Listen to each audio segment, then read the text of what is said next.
So this was a pretty decent episode starting off here.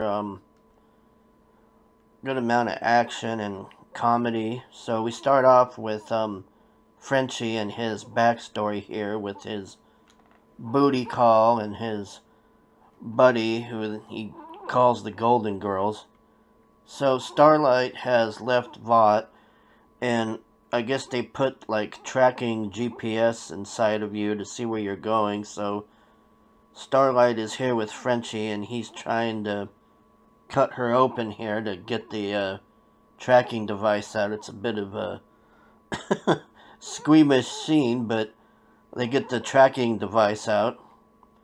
So this guy here, this guy's trying to rob a bank, and Homelander and Stormfront catch him in an alley, and it was very awkward, this scene. I mean, Homelander and her are just making out all over the place, and this guy's like, why don't you just take me to the police and all this? And Homelander just, man, it's really gruesome. He just squashes this guy's head and ignores him like nothing and continues to make out with Stormfront.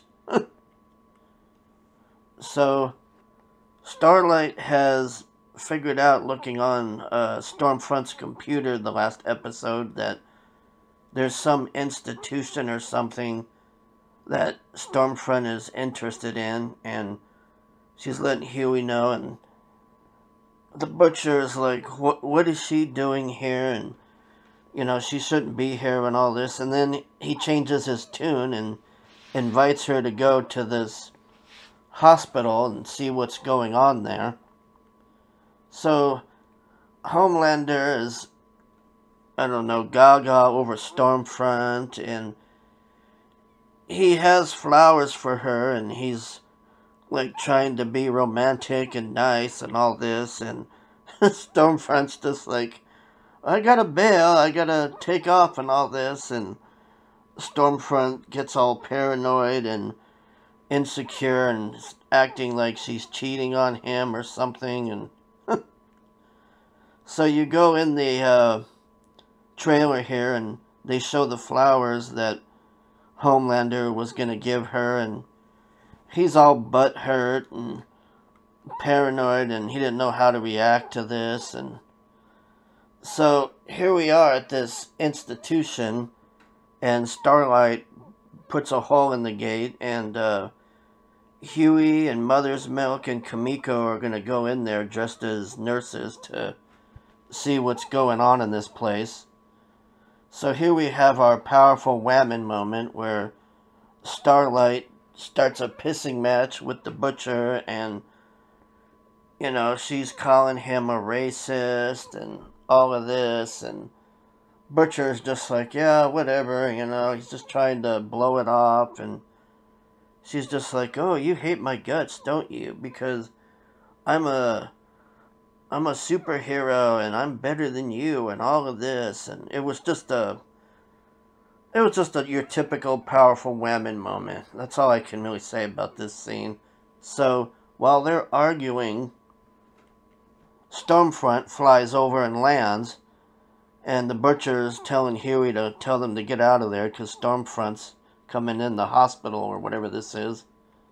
So they get into the security room here, and they see that Gaslighter is there, and Frenchie is like, we gotta kill him now because of what happened last season, and Kimiko is like about ready to have a breakdown because Stormfront's there, and Mother's Milk's like, hey, take it easy, it's fine, we're gonna get out of this. And so they show this scene where this guy apparently has supernatural powers or something, and Stormfront's like, oh, well, show me what you can do and all this. And the guy's like, okay, so he's like floating this ball in the air, and Stormfront's like, oh, well, this is interesting. And the guy's like, well, I need to go see my family now. And Stormfront's like, well, we can't do that because you wanted to kill yourself and you're stuck here and all this. And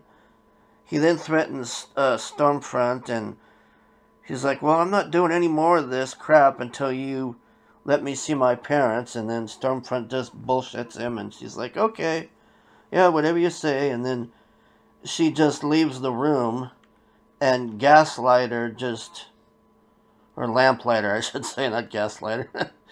He just lights this guy up, man. I mean, just burns him to a crisp.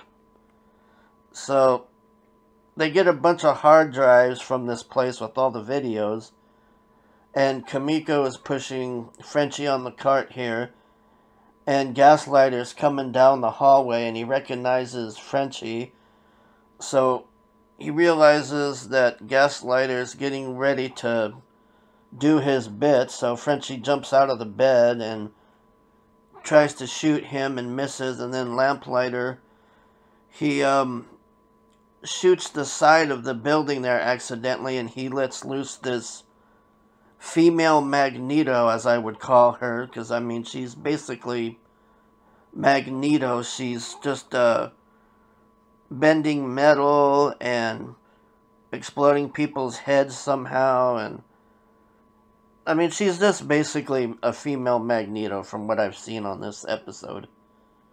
There she is killing the guy, just crushed his head like nothing. And here she is letting the people out like Magneto, bending all the metal doors and everything. So they barely make it to, I'm guessing is the pharmacy there.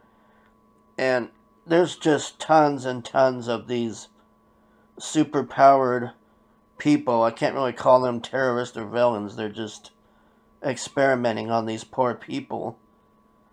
And Honey's Milk is watching this, and he just can't believe, like, there's just tons of these super people just killing each other and just doing crazy stuff, and they're stuck here in this place here. And so outside, this guy somehow got loose, one of the people, and he approaches Butcher and Starlight and Huey by this van, and he's like freaking out, like, I don't want to hurt anybody, I don't, stop hurting me and all this, and he's just like, this poor guy is like scared to death, and Butcher's like, oh, we're not gonna hurt you, we're not with these people and all this. And then the guy just, man, he just does this massive AoE blast, and the van flips over a couple of times, and then Butcher gets up and just flat out kills the guy, shoots him a couple of times. So they get Huey out of the van, and he's all messed up. I mean, he's got some, I don't know, some piece of metal that went through his stomach or something, and he's in shock, and they're trying to get him to a hospital or something here. And so Homelander is just going crazy this whole time with jealousy and just crazy stuff. And Stormfront returns, and she's like, what happened to your trailer? And he's like, oh, it was an accident. But based on earlier scene, I think he went crazy and blew up the trailer. I mean, the whole trailer was just ashes, so he doesn't have a trailer anymore. And he's like, oh, I went to the Vought Tower to see how your meeting went and all this, and you weren't there. And then she tries to make him look like he's obsessed or something, and then he gets mad, and he threatens to choke her, and she's like, I mean, she looked scared on that scene. Like, I've never seen Stormfront be concerned or anything, but she got out of it. Here we are with our L. Ron Hubbard guy again in the deep, and now they're trying to recruit A-Train into the cult, and A-Train's just like, what is this? What's going on here? And then the L. Ron Hubbard guy here is like, well, here's your financial history, and you're in financial ruins, and you're screwed and all this, and I can help you get out of that, and you want to be back in the 7 again, we can do that. And, you know, they're just having this scene, so A-Train is like, he's pissed off that they knew all this stuff, but then he's like, well, maybe they can help me, so he sat down and listened to his pitch, and then he just basically has the Deep insult him and blame him for a bunch of nonsense. And so the Butcher and Starlight here and Huey wobble down the road to get away, and this guy pulls over and he sees that that Huey's hurt, and Butcher's like, "Oh, I'm with the FBI and all this," and the guy's like, "Oh, well, can I see some credentials and all this?" And he's just like, "Oh, forget it." And then Starlight's like, "Oh no, just relax. We're gonna deal with this." And this guy freaks out and has a gun in his dash, and he's freaking out, like he's getting ready to shoot the Butcher and Starlight, but Starlight just accidentally, I don't think she meant to kill this guy. She thought he was stunning him or something, but she knocks this guy over. He like flies over the hood of the car and lands on the ground, and she's checking his pulse and everything, and I mean, she just killed the guy. I mean, the Butcher, I don't know, he just kind of felt bad for her. I mean, she didn't really have a choice. The guy was going to shoot her, but the Butcher provoked the guy because the Butcher was like, "We're going to take your car, mate, and there ain't nothing you can bloody do about it," and all this. And I mean, the Butcher caused this guy's death. I mean, that's how I look at this. I mean, Starlight, she had to defend herself. The guy would have shot her. I mean, I don't know. I don't think Starlight's like invincible to bullets, but who knows? I mean, she could be, but I think she just meant to stun this guy. I don't think she was trying to kill this guy. So, you know, Butcher's like, "Come on, we gotta go and get out of here," and all this, and she's just like traumatized and freaked out that this guy's dead, and she feels real bad about it. So Butcher says, "Now that you have power, let's cauterize his wound." So she fixes his wound or cauterizes it till they can get to the hospital. So back at this institution,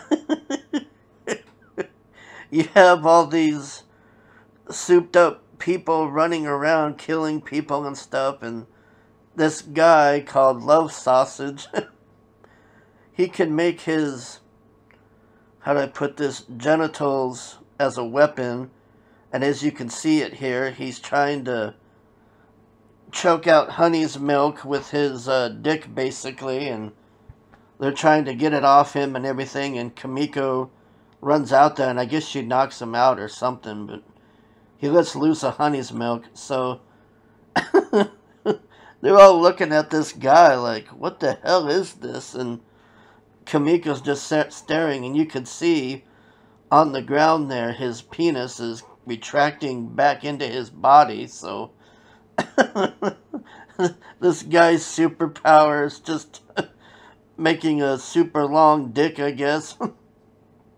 So they're about ready to get out of here finally, and then Stormfront comes back, and Cindy, or Lady Magneto as I call her, is at the doorway, and Stormfront just shocks the hell out of her, just tries to, I mean, I thought she was dead, you know, she seemed to be dead, and just literally, I mean, she just fries the hell out of this gal, and she's screaming for Lamplighter here, and, you know, she's like, "What the hell happened here?" And he just bullshits her and tells her that they overdosed Cindy, their Lady Magneto, and they all got loose, and she's like, "Okay, well, I'm gonna go see what happened, if there's any more of them." And she walks down the hall, and they get out of there.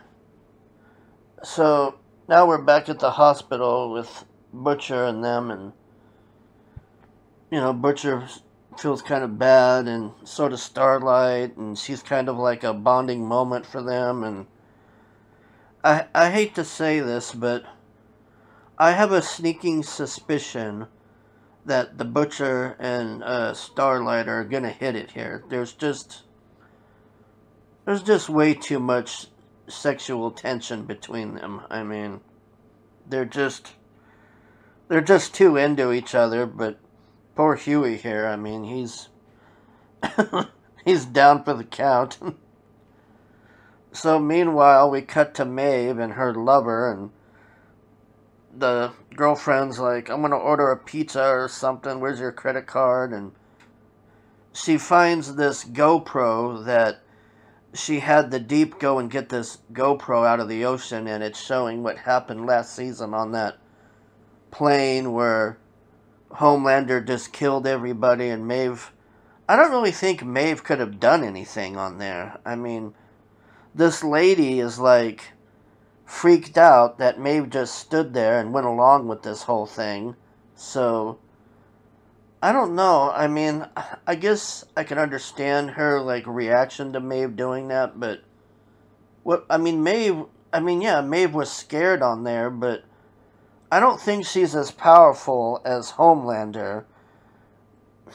I mean, I don't know. From what I remember on that plane episode, Maeve was saying we can take down a couple at a time and at least drop them in the ocean or something and come pick them up afterwards. And then Homelander's just like, nope, this is a no-win scenario. These people are screwed and all of this. So the girlfriend is just looking at Maeve like, what the hell is wrong with you? You just let all of these people die. And she's just looking at Maeve in a whole different light. Like she's just like, I cannot believe. She's just in shock that she let him kill all of those people on there. But I don't really think there's much Maeve could have done on there. I mean, she could have saved some of them, but I don't know. That whole thing with the plane, that was a pretty... I just couldn't believe that, man. That episode today, even now, like, I think about that episode, those poor people on the plane, man, they just totally screwed over. So, Stormfront here is coming clean with Homelander, and she's showing him that she's 70 years old, and she was the first person to take the compound, and, you know, the Nazis basically made the compound, I'm guessing, is what she's trying to say, and she's telling Homelander she's 70 years old, and she goes on this long thing about her whole life and how she's watched her daughter die and all of these people die, and just trying to buffalo him. So then she gets angry because she doesn't think that he's listening to her. And she starts going on about, we're going to be in a race war here. We're fighting like our culture. She's basically trying to redo the whole World War II thing. Like, we're gonna finish the race war and finish what Hitler started and all of this. And then she's telling Homelander that you're the ideal thing because you're basically the Aryan race or whatever, the blue-eyed blonde thing or whatever, like the super soldiers they were trying to make. And she's like, I'm just in love with you because you're the ideal of what Germany stood for and all this. And I mean, I don't know if Homelander's buying all this, but he ends up kissing her, and I don't know if he's got another plan, or I don't know. He just kind of went along with it. I don't know if he's got a plan up his sleeve or what's going on here. Now, Lady Magneto here, I think this is what's going to be the spin-off with the boys. I'm pretty sure that's what's going to happen, is they're going to have a show of this, whatever this is, this lady out in the world who's like super powerful, showing her struggles or just her life and stuff, I guess. I'm assuming that's what the show's going to be. So, that's pretty much it.